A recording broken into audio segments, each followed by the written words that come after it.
3 things that you must stop doing if you want to stop binge eating. And I know you want to stop binge eating. I know you are so done with diets. You're done with thinking about food all day long. You're done obsessing over calories. You are done weighing, tracking, and measuring your food. You are just ready to eat like a normal person, regain your control back, and stop binging.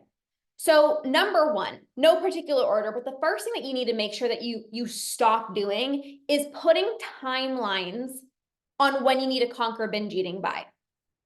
Back in 2019, that was the year I was ready to heal my relationship with food. I was ready to stop binging. Like I was literally the year before 2018 was the worst for my binging. Like I was binging every single day. Food was on my mind 24/7. It was impacting my intimate life. I was ready. I was ready, ready, ready. But come 2019, I never said, well, I better stop my binge eating by a certain time. I literally never thought about how long is it going to take me. When people ask me like, how long is it going to take me? I'm like, I don't freaking know. And that's the truth. Like, I don't know. And you might be asking because you don't trust yourself. I trusted myself to conquer. I didn't care. Is it going to take me a few months? Is it going to take me a few years? Like I was just ready to conquer. And when you have that mindset of like, I'm going to do this, like I am going to conquer, you don't worry about when, you just know what's going to happen. You guys, I am literally 4 years binge free and I've been able to maintain it without reverting back to old habits because I released the timelines. I didn't focus on you better be binge free by X time. It's like I just showed up every single day. I utilized my brain-based tools every single day to become less impulsive with food. I showed up. I was committed every day. I paid attention to how certain foods made my body feel. I paid attention to my hunger and fullness cues. I practiced not giving into my urges. When you give yourself a timeline, you feel pressure. You feel a lot of pressure. I was working with one of my clients inside of the academy, and she was doing amazing. Like literally, she was able to keep chocolate in her house and just have some whatever she wanted, like no binges. She was doing amazing.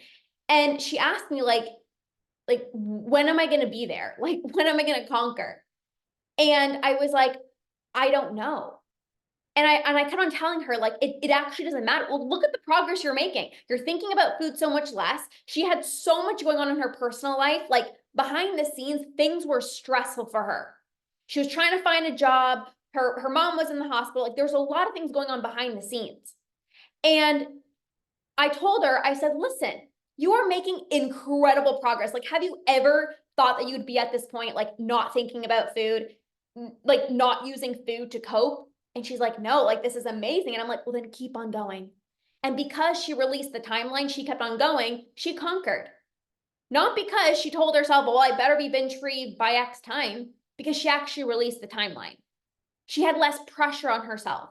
Think about every diet you've been on, right? Like you're so used to like better get in shape in 8 weeks, gotta lose the weight in X amount of time. But when you do that and you don't reach your goal, you feel like a failure.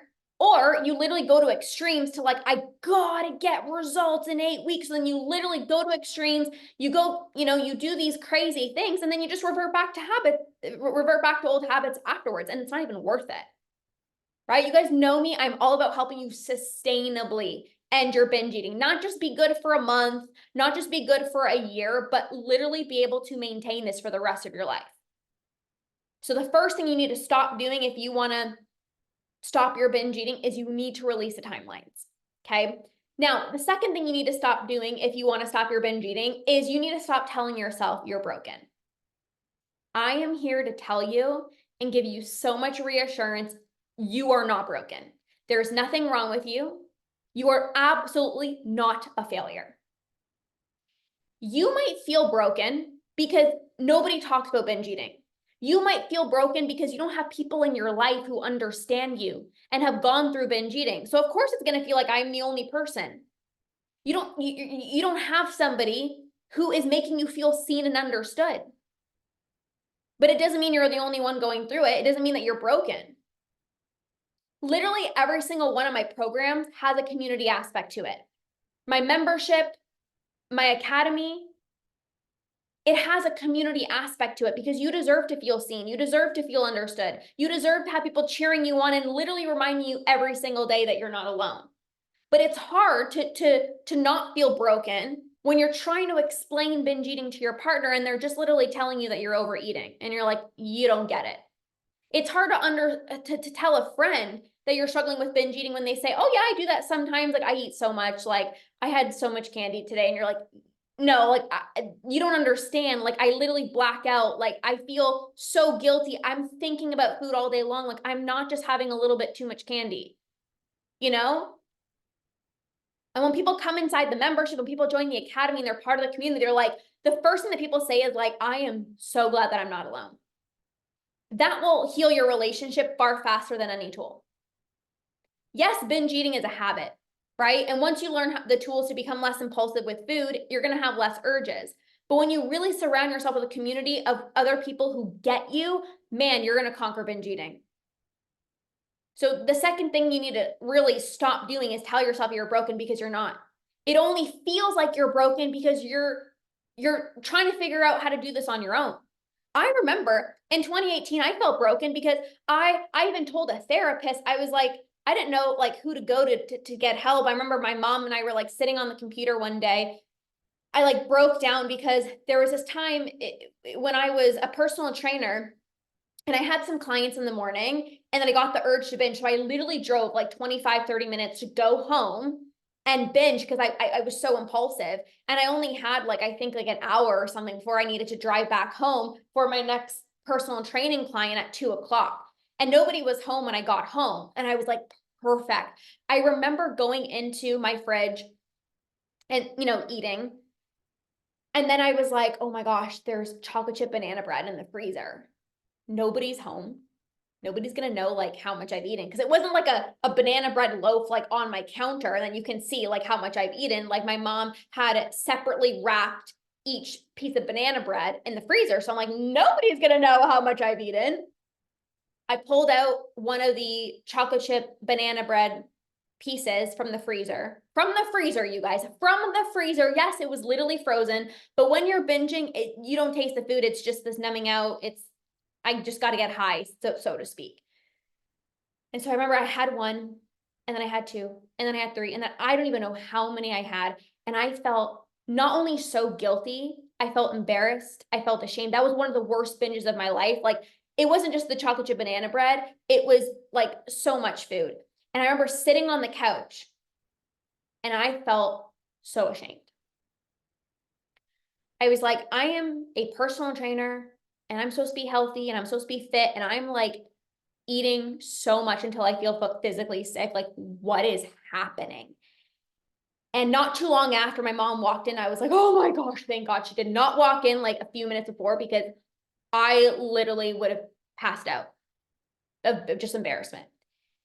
And so I was sitting on the couch and my mom was like, hey, like, how's it going? Like, I'm surprised you're home.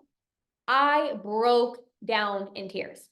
I broke down in tears and I was so embarrassed. I was so ashamed, but I wanted to let her know how I felt because I couldn't hold it in anymore.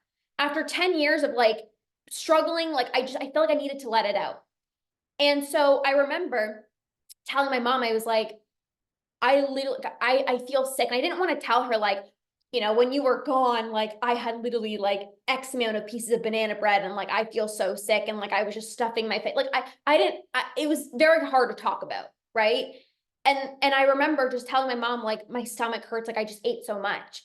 And, she's like, it's okay. Like, and again, this is nothing to blame for any of your parents or partners or friends who don't understand binge eating. And this is why getting support from myself, being part of, the membership, the academy, the community is going to really help you to feel less alone because nobody probably in your life has gone through binge eating and understands you. And my mom was trying to tell me like, it's okay. Like, it's okay if you ate a little bit too much. Like, and of course, right? Like that's all they know what to say, right? They don't want to make you feel bad and they don't understand the extent. And I was trying not to make it so extreme because I didn't want my mom to think I was crazy, but I also didn't want to downplay it because I was trying to say like, I need help.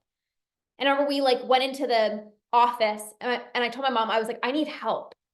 And like, she didn't understand. She was like, oh, okay. Like, I don't know. Who do we search for? And we're online and we try to find a therapist. I literally did 3 sessions and I got the hell out of there because again, I'm just sharing my experience, but I did not feel understood. Like I remember going into the therapy's office and she's like, okay, so how was your childhood? How was your relationships? And I'm like, I had a good childhood. My family loved me. I was happy as a kid.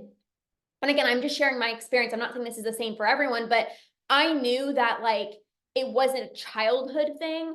I knew it wasn't a trauma thing. I knew it was like, I've just been literally spending years dieting and like, this is just programming. Like I think about food all the time and like, I see food as good versus bad. Like I just need help with that. Like, and whatever. And so, again, having somebody who actually has gone through binge eating will change your life.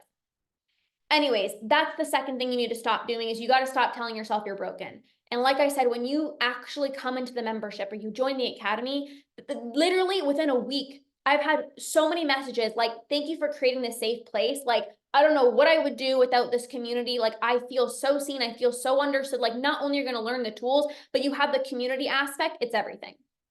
The third thing you need to stop doing is comparing your journey to anyone else's journey. It's really easy to compare. Why is she she conquered faster than me? Why is she able to eat these cookies and not gain 1,000,000 pounds? She doesn't have health issues, so maybe she can conquer. Or, she's in a better body than me, so she can eat whatever she wants. You might think like, well, I care so much about the way my body looks, so I can't just eat whatever I want. Or I have, to restrict because of IBS issues or SIBO or other PCOS. And you're like, I can't just go to the restaurant actually and eat whatever I want. So like, it's not fair for me. No, this is your journey. It's as unique as you. When you're in comparison, you just feel bad. So don't compare. This is your journey. Have fun. You got to create your own version of freedom. You got to do things on your time. You got to do things step by step. You got to do what works for you. And I teach you how to make this your own and how to find your own version of freedom. You have to release the timelines. You have to stop telling yourself you're broken. And you need to stop comparing your journey to anyone else's journey. And when you do this, you're going to start making progress. You're going to have less binges. You're going to regain your control back. You're going to trust yourself around food. You're going to stop thinking about food all day long, and you're going to be able to eat like a normal person. So stop doing these 3 things. Stop, like I said, stop number 1. What was number 1? Lost track. Timelines. Stop giving yourself a timeline. Number 2, stop telling yourself you're broken. And number 3, stop playing the comparison game. You do this and you are absolutely going to conquer binge eating.